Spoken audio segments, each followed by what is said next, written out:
తెలంగాణలో డ్రగ్స్ కలకలం రేపుతా ఉన్నాయి. మాజీ MLA pilot Rohit Reddy drugs positive కూడా వచ్చిన విషయం మనందరికీ తెలిసిందే. తనని 14 రోజులు రిమాండ్కి కూడా తరలించారు. దీనిపైన రాజకీయ పరంగా దుమారం కూడా రేపుతా ఉంది. ఈ అంశం గురించి మాట్లాడతాం. GHMC Congress party floor leader Rajasekhar గారు అయితే ఉన్నారు. సార్ నమస్తే సార్. ఎట్లా చూస్తాను ప్రధానంగా ఈ కేసుని కాంగ్రెస్ పార్టీ కూడా చాలా వరకు కూడా ప్రచారం చేసింది డ్రగ్స్ నిర్మూలన కోసం. కానీ ఇప్పుడు మరోసారి ఒక కోణం బయటికి వస్తూ ఉంది. ఎట్లా చూస్తాను? ఎట్లా చూస్తలేం, కుక్కటి వేలతో తీసేస్తాం దీంట్లోని. ఎట్లా చూడం అనిల్, ఖచ్చితంగా రేవంత్ రెడ్డి గారు చెప్పారు ఈగల్ టీం ఉంది.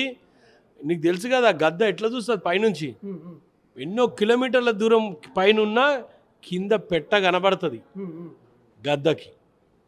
ఆ పెట్టను ఏ విధంగా అయితే గద్ద పడుతుందో మా గద్దలు అంటే మా ఈగల్ టీం, మా ప్రభుత్వంలో నడుస్తున్న ఈగల్ టీం ఖచ్చితంగా ప్రతి ఒక్కరిని పట్టుకుంటుంది. ఎవరిని విడిచిపెట్టాం బిడ్డ. పెడ్లర్లు అనుకో, స్మగ్లర్లు అనుకో, గంజాయి తీసుకుంటోని మత్తు మందు వాటితోని కాలేజీలలో ఇట్లా మత్తు మంది దొరికిందంటే కాలేజీని కూడా అఫిలియేషన్ రద్దు చేస్తా అని చెప్పిండు మా సీఎం. ఇది గుర్తెరుగుర్రి, చాలా కాన్షియస్ ఉండాలి. అడగోలుగా మేము విడిచిపెడతాం, పిల్లలు వాళ్ళు ఇచ్చముడిగా చేసుకోవాలి. పిల్లలు మీకు ఫీజు కట్టి వస్తున్నారు కాలేజీలకు, యాజమాన్యానికి కూడా రెస్పాన్సిబిలిటీ తీసుకోవాల్సిన అవసరం ఉన్నది. గుర్తుపెట్టుకోవాలి. నేను ఒకటే కోరుతున్నా, ఏం తప్పు పై రేవంత్ రెడ్డి గారు చేస్తుంది ఒక మాట ఆలోచన చేయి. ఏం తప్పు చేస్తున్నాం మేము? సమాజాన్ని మార్వాలంటే ఇవన్నీ అవసరం లేవా? ప్రతి ఒక్క ఇప్పుడు నేను ఒకటే గుర్తుపెట్టుకో, బిఫోర్ బీఆర్ఎస్ గవర్నమెంట్ రిహాబ్ సెంటర్లు, డ్రగ్స్కి గంజాకి సంబంధించిన రిహాబ్ సెంటర్లు ఈ రాష్ట్రంలో ఎన్ని ఉండే. వీళ్ళు వచ్చిన తర్వాత, టీఆర్ఎస్ గవర్నమెంట్ వచ్చిన తర్వాత రీహాబిలిటేషన్ సెంటర్స్ ఎన్ని తయారైనాయో ఒక్కసారి డేటా చెప్పిస్తే తీసుకొని రా పోదాం. ఇదన్నిటి కారణం ఎవరు? మీ గవర్నమెంట్ కాదా కేటీఆర్? మీ నాయన ఆ రోజు చర్యలు తీసుకుంటే ఇది అయ్యేదా?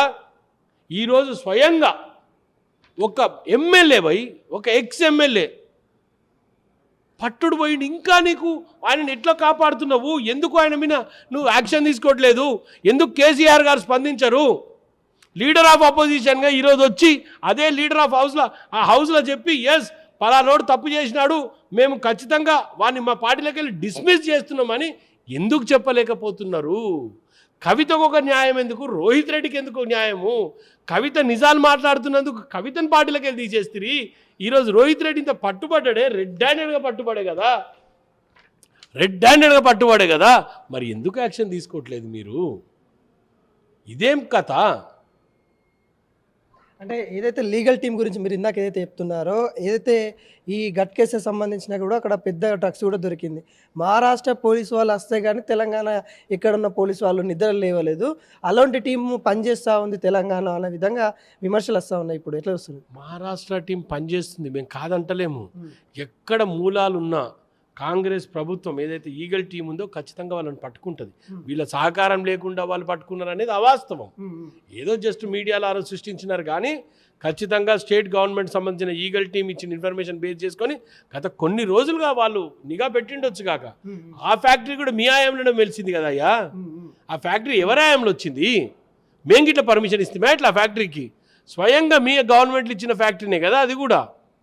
సో నేను ఒకటే కోరుతున్నా, నువ్వు ఏమి ఇది పెట్టుకో కేటీఆర్.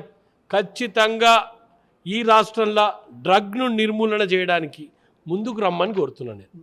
ఏదైతే ఈ నార్కోటిక్ టెస్ట్ ఏదైతే ఉందో కాంగ్రెస్ పార్టీ ప్రతి ఒక్క ఎమ్మెల్యేకి చేసే దమ్ము ధైర్యం ఉందా? కాంగ్రెస్ నేతలు చేసుకుంటాం భయ్, ఎందుకు చేసుకోము? మేము ఇంత ట్రాన్స్పరెంట్గా గవర్నమెంట్ నడుపుతున్నప్పుడు ఒక డ్రగ్ టెస్ట్ చేసుకోవడానికి మేము ఎందుకు భయపడతాము?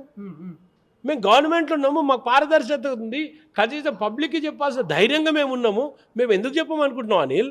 మా బాధ్యత లేదా? అదే సవాల్ విసురుతా ఉన్నారు కదా, దమ్ముంటే మీరు అందరూ చేయించుకుని తర్వాత మేము కూడా ఆ లైన్లో నిలబడతాం. ఇగో ఒకటి చెప్తా, గుర్తుపెట్టుకో.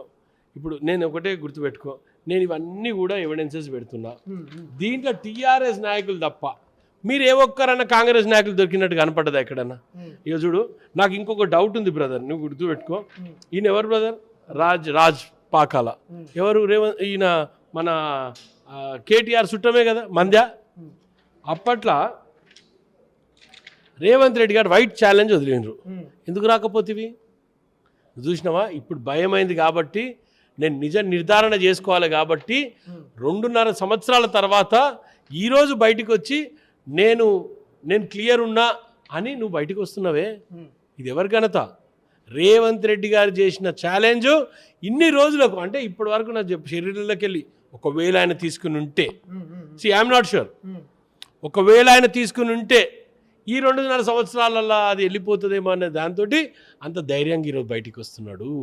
నేను మరీ ఒకటే అడుగుతున్నా, అప్పట్లో ఇదే రోహిత్ రెడ్డి ఒక ఫామ్ హౌస్, అప్పుడు మునుగోడు ఎలక్షన్స్ అవుతుంది అనుకుంటా, వీళ్ళంతా టీఆర్ఎస్ ఎమ్మెల్యేలు ఇదే ఫామ్ హౌస్లు ఉన్నారు. నాకు డౌట్ ఉంది, ఇప్పుడు ఆ రోజుల్లో గవర్నమెంట్ ఉండే ఇవన్నీ దాచిపెట్టిరేమో. ఇగో అప్పట్లో ఈయనెవరు బాలరాజు, ఇంకెవరి పేరు ఉందాబా రేగా కాంతారావు, ఇంకెవరు హర్షవర్ధన్ రెడ్డి, వీళ్ళందరూ ఆ ఫామ్ హౌస్లో ఎందుకున్నారు? ఈరోజు రోహిత్ రెడ్డి కేసు చూస్తే నాకు ఎందుకు డౌట్ వస్తుంది. ఈరోజు ఇద్దరిని చూస్తుంటే ఆ ఫామ్ హౌస్ ఈ farm house same farm house, వేరే ఫామ్ హౌస్ ఏం కాదు. ఆ ఫామ్ హౌస్ ఈ ఫామ్ హౌస్ ఒకటే. వాళ్ళు టీఆర్ఎస్ వాళ్ళు ఆ రోజు ఉన్నది కూడా. నేను ఏమంటున్నానంటే ఎందుకు టీఆర్ఎస్ఏ ఉంటుంది? మీరు గూగుల్లో బ్రౌజ్ చేయండి బ్రదర్, నా రిక్వెస్ట్ ఎవ్రీవన్, ఒక్కసారి గూగుల్ బ్రౌజ్ చేయండి. బీఆర్ఎస్ అని కొడితే డ్రగ్ రిలేటెడ్ లీడర్స్ వాళ్ళందరూ వస్తుంటారు, ఇట్లా మీకు తిరుగుతుంటారు ఇట్లా. నేను అందుకోసం చెప్తున్నా బీఆర్ఎస్ పార్టీ లీడర్లకు, కేటీఆర్ గారికి ముఖ్యంగా చెప్తున్నా, brother you convert your party to DRS, drug రాష్ట్ర సమితి. మీరే ప్రెసిడెంట్ కండి, మీ నాయన ఎందుకు ఇక పెద్ద మనిషి అయినా పండుకొని డ్రగ్ రాష్ట్ర సమితికి కేటీఆర్ గారే ప్రెసిడెంట్ కావాలి. ఇంకోటి మీ అధినేత కూడా సవాల్ విసురుతా ఉన్నారు, రాహుల్ గాంధీ కూడా చేద్దాము. అరే వై నాట్ వై, మేము ఎందుకు కాదంటాము? ప్రతి ఒక్కరికి చేయాల్సిందే. సమాజంలో పొద్దున్న లేచి రాత్రి వరకు మనం సమాజాన్ని మార్పు చేయడానికి రాజకీయాలకు వచ్చిన మన పిల్లల్ని అందరిని ఇడిచిపెట్టుకొని పొద్దున్నే రాజకీయాలు తిరుగుతున్నప్పుడు ఆ పిల్లల భవిష్యత్తు కోసమే కదా మనం తిరుగుతున్నది. సో మా అవసరం any time we welcome such situation. ఈరోజు ఇంత ధైర్యంగా మీరు ముందుకు వచ్చి అడుగుతారు కదా, అది కారణం ఎవరు? రేవంత్ రెడ్డి కాదా? మీకు భయం పట్టుకోలే, వణుకు ఉడతలేదు. రేసు గుర్రం ఇది. ఖచ్చితంగా డ్రగ్స్ పైన ఉక్కు పాదం మోపుతాము.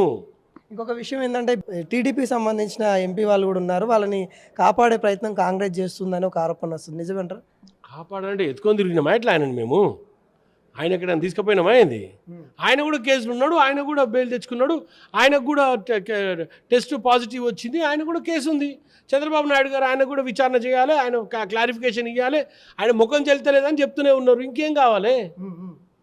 ఏ విధంగా మేము ఆపుతున్నాము? అన్ని విధాలుగా చేస్తూనే ఉన్నాం కదా.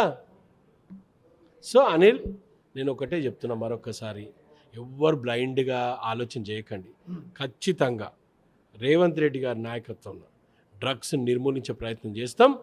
టీఆర్ఎస్ సంబంధించిన ఎవరైతే తెలియనోళ్ళు, పాపం టీఆర్ఎస్ అనగానే ఈరోజు డ్రగ్స్ పార్టీ అనేది వచ్చేసింది కాబట్టి నేనేమంటున్నానంటే, పాపం దాంట్లో కూడా కొంత మంచోళ్ళు ఉంటారు, వాళ్ళు కలిసి రండి మా ఎంబడి, వాళ్ళని కలిసి రమ్మంటున్నాం, మా ఎంబడి రండి, ఈ ప్రయత్నంలో రండి, ఈ డ్రగ్స్ను నిర్మూలించే ప్రయత్నంలో రండి. మా పార్టీకి రాకున్నా సరే డ్రగ్స్ని ఏ విధంగా అయితే మేము నిర్మూలించాలనుకుంటున్నాం ఆ ప్రయత్నంలో రండి, చెప్పండి. ఇంకొక అంశం, కవిత గారి పేరు ప్రస్తావించారు కాబట్టి అడుగుతా ఉన్నాను. కవిత గారు ఎందుకు ఆమెను ఇప్పుడు మళ్ళీ ఆమె పేరు ఎందుకు ప్రస్తావిస్తారు? ఆమె నిజాలు నేను అనేది ఏంటంటే, ఇప్పుడు కవితని ఇమ్మీడియట్గా సస్పెండ్ చేసినవే, ఇంత పెద్ద ఇష్యూ అవుతుంటే రోహిత్ రెడ్డి ఎందుకు సస్పెండ్ చేస్తారు అని అడుగుతున్నాను నేను తప్ప. ఆమె కూడా మీ పార్టీలోనే ఉండే, ఈయన మీ పార్టీ వ్యక్తే. ఈ ఇద్దరిని కూడా సస్పెండ్ చేస్తే చేయండి. ఇప్పుడు ఈయన చేయాల్సిన అవసరం ఉందా లేదా నువ్వు చెప్పండి. అరే ఒక పత్రికా విలేకరుగా నీ బాధ్యత ఉంది by, your 4th pillar of this democracy, constitution 4th pillar. నువ్వు ఈయనని సస్పెండ్ చేయాలనా లేదా? వాళ్ళ పార్టీ వ్యవహారం కదా వాళ్ళు. పార్టీ అరే నువ్వెట్లా చెప్తావు? పార్టీ వ్యవహారమే, కానీ ఒక ప్రజాప్రతినిధి, మాజీ సమాజానికి ఒక దిక్సూచిగా నిలిచేటోళ్ళు ప్రజాప్రతినిధులు, వాళ్ళే ఇలాంటి అలవాట్లకు బానిసలు అయి పొద్దున్నే సమాజానికి ఏం మెసేజ్ ఇస్తున్నావు? సభ్య సమాజం ఏమనుకుంటుంది? ఏం చేస్తారు? కేసీఆర్ కాడ ఏం డిమాండ్ చేస్తారు?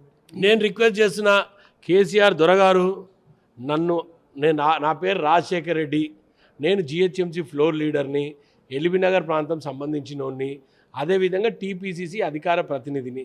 నేను ఒకటే రిక్వెస్ట్ చేస్తున్నా, మీరు ఎప్పటి నుంచో పాలిటిక్స్లో ఉన్నారు, మేము కూడా పాలిటిక్స్లో ఉన్నాం, సమాజానికి మంచి చేయడానికి మీరు కానీ నేను కానీ పాలిటిక్స్లో ఉన్నాం. రేవంత్ రెడ్డి గారు ఆ మంచి చేయడానికి ముందుకు పోతున్నారు కాబట్టి ఇలాంటి వ్యవస్థలో ఇలాంటి వాళ్ళని ఏరివేయాల్సిన అవసరం ఉన్నది. ఇలాంటి వాళ్ళని మీ పార్టీ నుంచి డిస్మిస్ చేయాలి. కవితను ఏ విధంగా అయితే మీరు చర్యలు తీసుకున్నారో అదేవిధంగా ఇలాంటి వారిపైన కూడా చర్యలు తీసుకోవాల్సిందిగా గౌరవ మాజీ ముఖ్యమంత్రి కేసీఆర్ గారిని కోరుతున్నాం.